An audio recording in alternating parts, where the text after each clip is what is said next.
Hello everybody, welcome back. It's been a long time, or at least it's been a time since I got a heater that was worth filming or mentioning. Of course, we had a few burning chambers, replacements, some glow plug screens and so on. So very little or interesting stuff. And actually I had only a few heaters this winter, so looks like everybody can solve their problem and workshops can handle the problems that come with these heaters. So yeah, anyway, what we are going to do today is we have an interesting job, and actually from what the customer is telling us, it's something that I have not dealt with this problem before.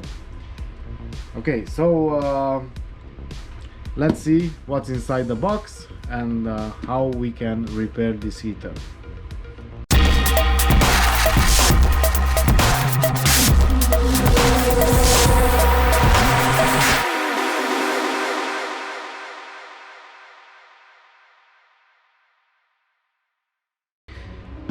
Okay, so actually why I decided to film this is because we have here in the box a new heater.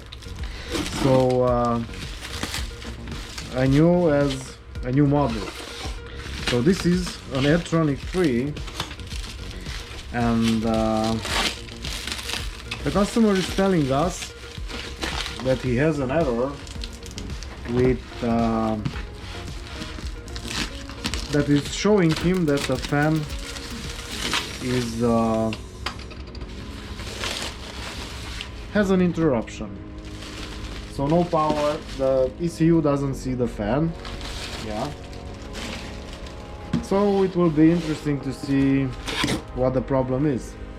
Now by today,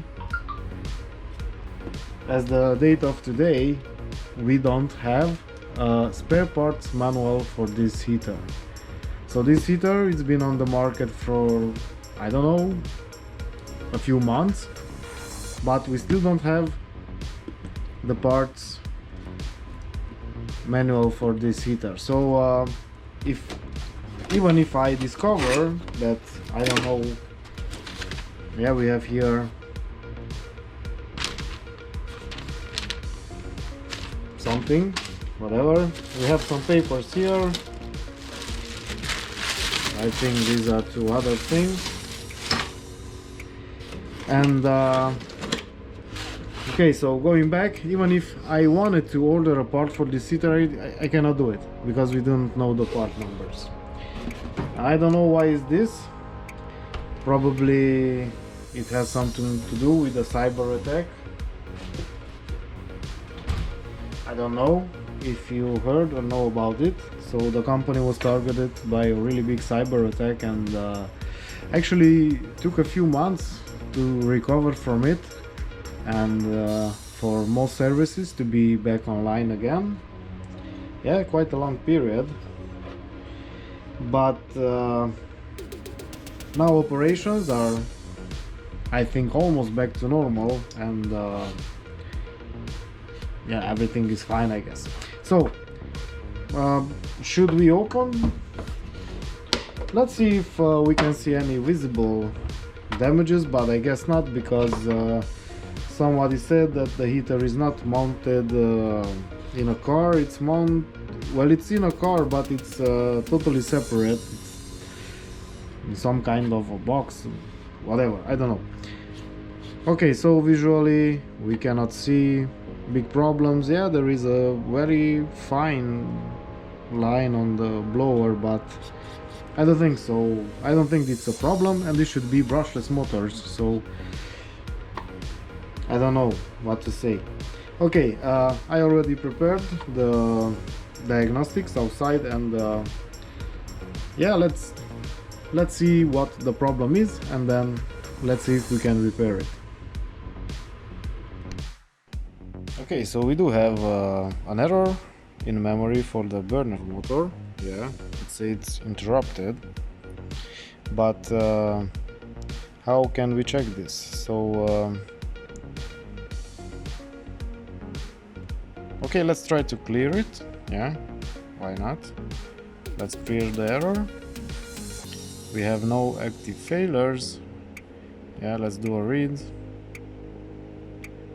Okay, and let's try to start only the fan to see if it's let's see. So we have here burner motor, okay, and duration, let's say 10 seconds, it's fine.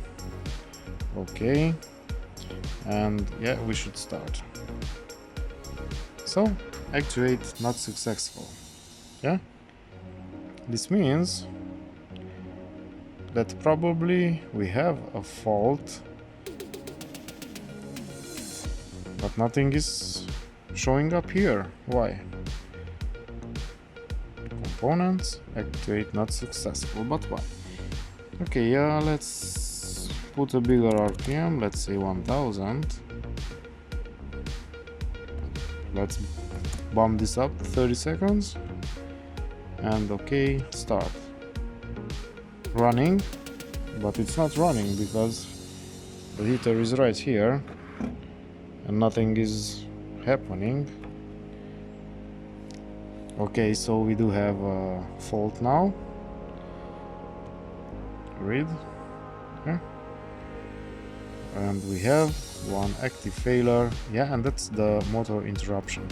And we can see, sorry, we can see that the heater didn't work. So 89 hours of operation and 25 glow plug activations. Actually, this is when the fault occurred.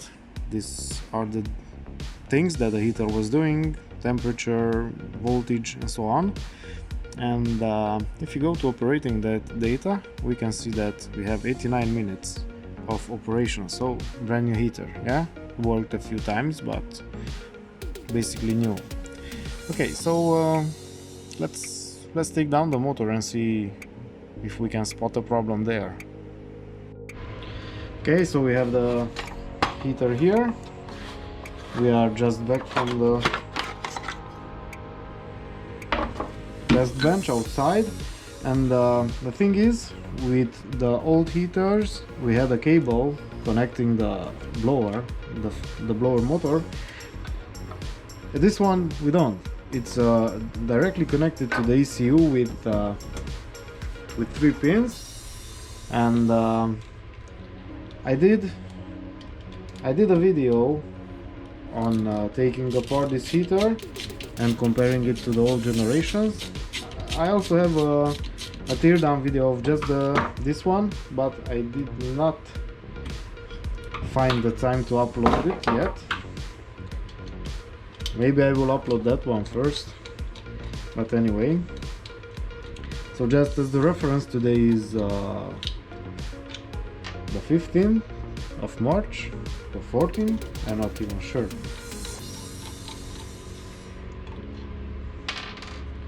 But anyway, it's a Monday, so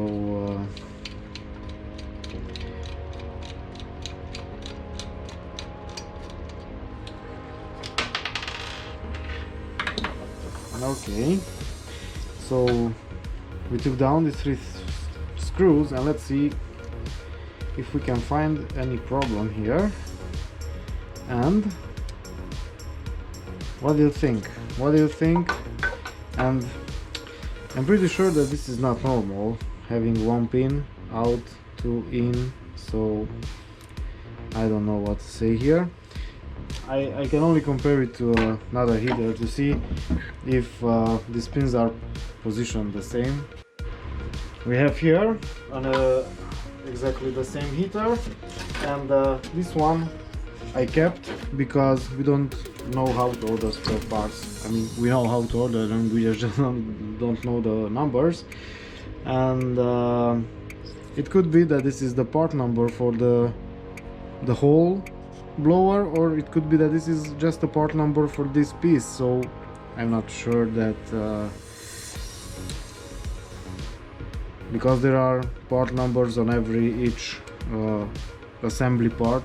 Yeah, so we will just have to wait for the manual, and right away we can see that the pins on this one are pushed inside.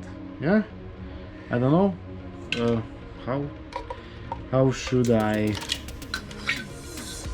man. Okay, so let's try it somehow so you can see what I am seeing here. Okay, I hope you can see it now. You can see that the middle pin from the fan is much higher than the other two on the left and the right, and on this one they are all at the same level. Yeah, so what's happening here? I believe that somewhere on the production line people hurry and just push this ECU on the fan, and I think in some cases these pins are pushed in by mistake, and we will try that. I will try to pull the pins out and put back the ECU and see if it's working. And actually I'm not sure you will be able to see it on the recording, but on in one place on this plastic there is a little bit of mark, like it was something pushing on that pin. So I believe that this is the only problem. Let's see if we can take them out a little bit. Okay, so this one is moving actually quite easily, and yeah, this one too. So could there be a problem, some kind of a design problem for these pins? Because I believe this is the only problem, that it's not touching the ECU correctly. Okay, just a minute, because I have my cables wrong. Okay,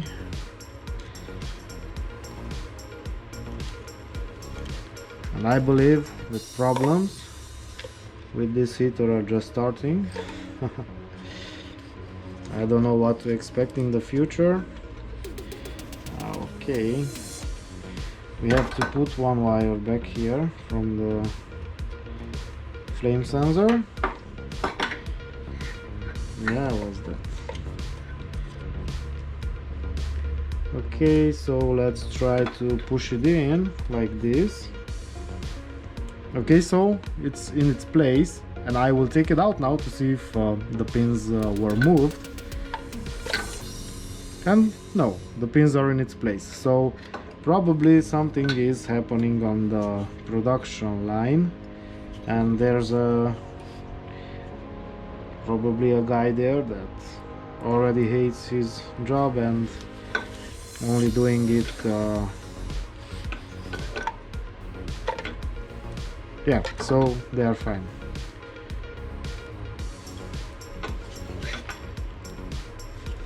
Well, you know, usually workers on the assembly line,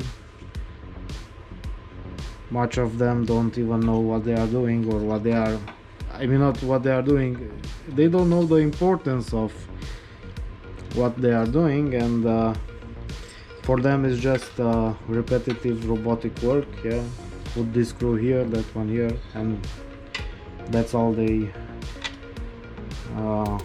do. They don't really think about what happens if I do not put that screw right or in its right place. Yeah. But anyway, this is how things are done these days, not just in heaters, everything else. And you can have a good product, but when it comes down to human error, anything is possible. Yeah. Okay, so we will do another test outside, and let's see if this solved the problem. Yeah.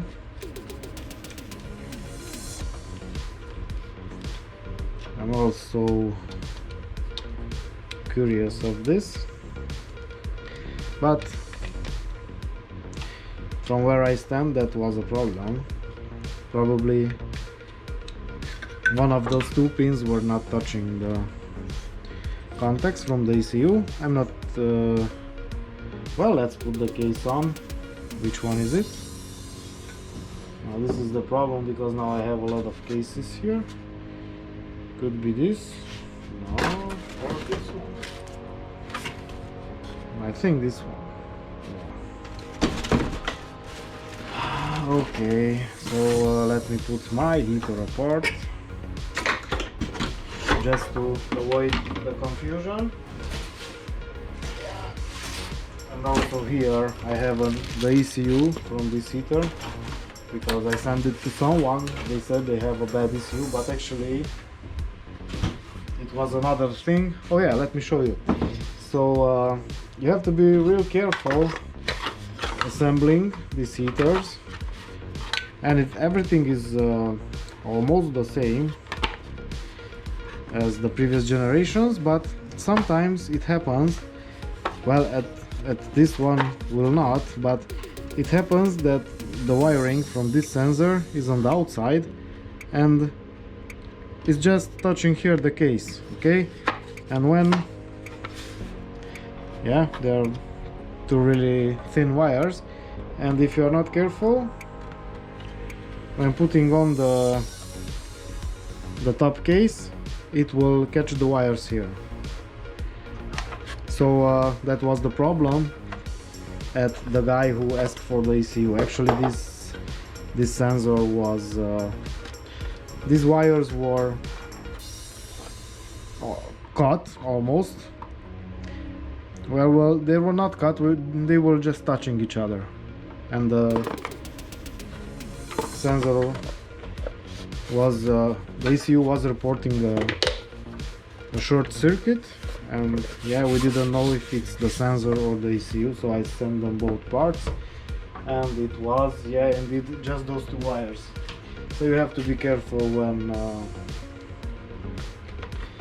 mounting those together, those two parts. Okay, let's put it on the bench. As always, a lot of talk from my side. Yeah.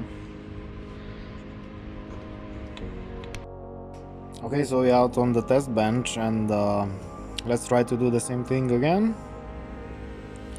We will go to component activation. Yeah, we will select the burner motor.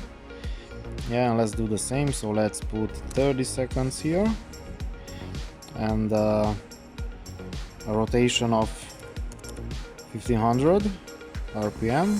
Yeah, okay, and let's see if it's working. And yeah, so the fan is working. Yeah, actually really silent. I barely hear it. I had to check it visually. The noise you are hearing is from the heating system. Okay, so let's stop and let's put a bigger rotation. Let's put 5000. I believe it should go to 5000. Oh no, it goes to 11,000. Wow. Let's see. Okay, and let's start. And actually not so successful, but why? So I think this range is too big here.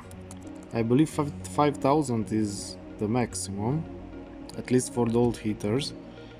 Yeah, and with that setting it's starting.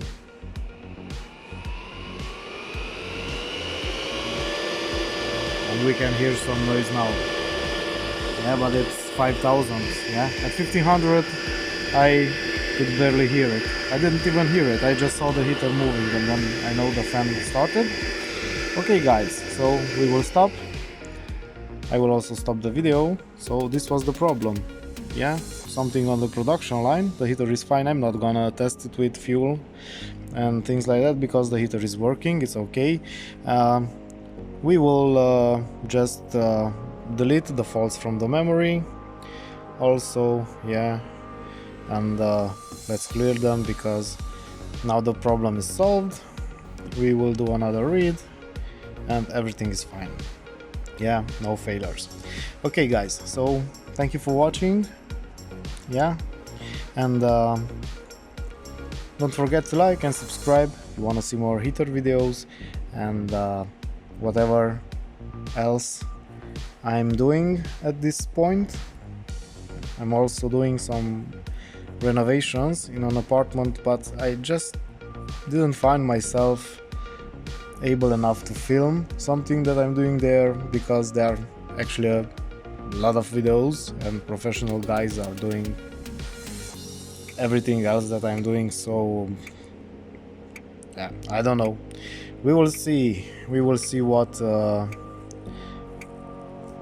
will be in the next video, but for now I'm just focusing on heaters, and maybe later on we will have some smart house projects. Yeah, I'm also